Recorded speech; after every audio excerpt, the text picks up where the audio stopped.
بجلی میں مزید مہنگائی جو ہے وہ آ چکی ہے. حکومت نے 2 روپے 23 پیسے جو ہے سرچارج کی جو منظوری دے دی ہے اور مہنگائی ہوتی جا رہی ہے اور عوام کی جو بائنگ پاور ہے یا جو اسپینڈنگ پاور ہے وہ کم سے کم تر ہوتی جا رہی ہے. خالد جمیل صاحب السلام علیکم. جی السلام. خالد جمیل صاحب یہ میرے خیال سے ایک نیا جو ہے ایٹامک انفلیشن کا جو بم ہے وہ پاکستان کی عوام پہ جو ہے وہ فائر ہو چکا ہے, گرا دیا گیا ہے. کہاں جا رہا ہے مطلب ساری سچویشن مطلب کس طریقے سے ہم لوگ اگر عوام کے پرسپیکٹیو سے بات کریں تو عوام کو ریلیف تو کہیں دور تک دے رہا ہے.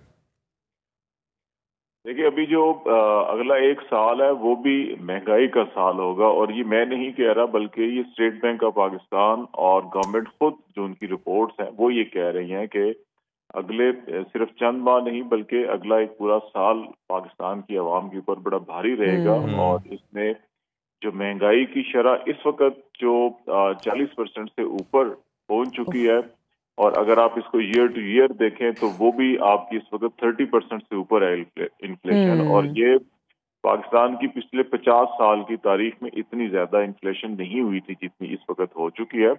اور اس کی جو بنیادی ریزن ہے وہ حکومت سے جو معاملات ہیں وہ اس وقت سنبھل نہیں رہے, اکنامک جو کنڈیشنز ہیں. اور ہم پہلے بھی کئی بار بات کر چکے ہیں کہ پاکستان کو اس وقت جو ایک مسٹرسٹ ہے انٹرنیشنل کمیونٹی کا پاکستان کے اوپر, بالخصوص جو انٹرنیشنل فائنینشیل انسٹیٹیوشنز ہیں including world bank, IMF, ADB, وہ اس وقت پاکستان کی اکنامک اور پولیٹیکل سچویشن سے وہ مطمئن نہیں ہے. اور پھر وہ پاکستان کو ہمیشہ جو سپورٹ کرتے ہیں, فنڈنگ کرتے ہیں, بجٹری سپورٹ تو ایک طرف, لیکن وہ دوسری طرف جو ڈیولپمنٹ یا پروڈکٹیو سائڈ کے اوپر فائنینسنگ ہونی چاہیے وہ نہ ہونے کے برابر ہے. اور صرف ہم جو ہے کہ اپنے بجٹ کو بیلنس کرنے کے لیے قرضہ در قرضہ اور پھر سود کی ادائیگی کے لیے بھی قرضہ میں لینا پڑتا ہے. سود میں بھی جو ہے میرے خیال سے وہ جو اضافہ کر دیا 20% کی جو ہے وہ بلند ترین سطح پر پہنچ گیا. سود بھی 18 پہ تھا, پہلے 17 پہ تھا, پھر 18 پہ اب 20 پہ آ چکا ہے.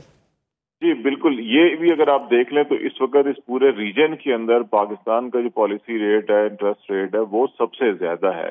انڈیا میں اس وقت تقریباً کوئی 6.5% کے قریب ہے. اور اسی طرح ہمارے باقی جو نیبرنگ کنٹریز ہیں وہاں پر بھی 6 سے 8% یا 9% کے قریب ہے. اور عموماً کوشش کی جاتی ہے کہ اس کو سنگل ڈیجٹ میں رکھا جائے, کیونکہ جب ریگولیٹر یا اسٹیٹ بینک کا ریٹ اگر سنگل ڈیجٹ میں ہوگا تو جو فائنینشیل سیکٹر ہے جب وہ اس کو آگے انویسٹرز کو یا جتنے بھی بزنس مین ہیں ان کو لونز دے رہے ہوتے ہیں تو پھر درمیان میں اپنا بھی وہ کوشن رکھتے ہیں, عموماً 5 سے 7% جس کو اسپریڈ ریٹ کہا جاتا ہے. ہمارے یہاں اسپریڈ ریٹ بھی جو ہے وہ بھی بہت زیادہ ہوتا ہے. اس کی وجہ سے بھی ایک جو یہ معاملات خراب ہو رہے ہیں انفلیشن کی ایک وجہ یہ بھی ہے. دوسرا پھر یہ بھی آپ دیکھ لیں کہ جو ہماری جو روپی کی ڈی ویلیویشن ہوئی ہے اگینسٹ ڈالر, ہماری تمام ٹریڈ ڈالر میں ہوتی ہے. ہم پروڈکٹس جو ہیں وہ ڈالر میں امپورٹ کر رہے ہوتے ہیں. اب تو 324 روپے پہ پہنچ گیا, highest it has ever been. ہاں پچھلے 1 سال کے اندر جو ہے کہ تقریباً 105 روپے جو ہے وہ ڈی ویلیویشن ہوئی ہے اگینسٹ ڈالر. تو اب آپ اس کا امپیکٹ بھی دیکھ لیں.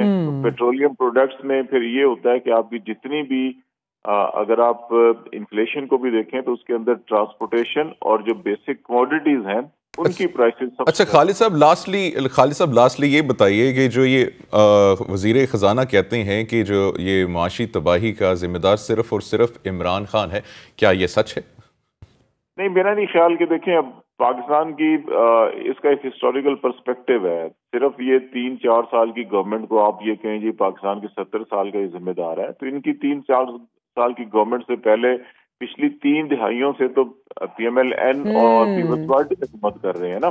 ایگزیکٹلی. ان 3 سالوں میں بھی 4 سالوں میں عمران خان کی گورنمنٹ میں آپ 1.5 سے 2 سال تو اب کرونا اور انٹرنیشنل جو ریسیشن ہے اس میں سے نکل گیا نا, باقی تو ان کے پاس تو 1.5 سال بچا تھا. تو اس لیے یہ کہنا کہ صرف ان کی گورنمنٹ ذمہ دار ہے, ٹھیک ہے ان کی گورنمنٹ کے اندر بھی کچھ ایسے اکنامک ایشوز یا پالیسیز تھے جن کا نیگیٹو امپیکٹ آیا, لیکن ایون دین جو انٹرنیشنل ریسیشن تھا، کورونا کا مسئلہ تھا، اس کے باوجود پاکستان کی آخری 2 سال کی اکانومی اگر دیکھیں تو گروتھ ریٹ 5 to 6% آیا ہے. تو اس کا مطلب ہے ہم واپس ٹریک پہ آ رہے تھے. ٹھیک ہو گیا خالد صاحب، ہم انشاءاللہ امید کرتے ہیں کہ واپس ٹریک پہ آئے جائیں گے انشاءاللہ تعالی.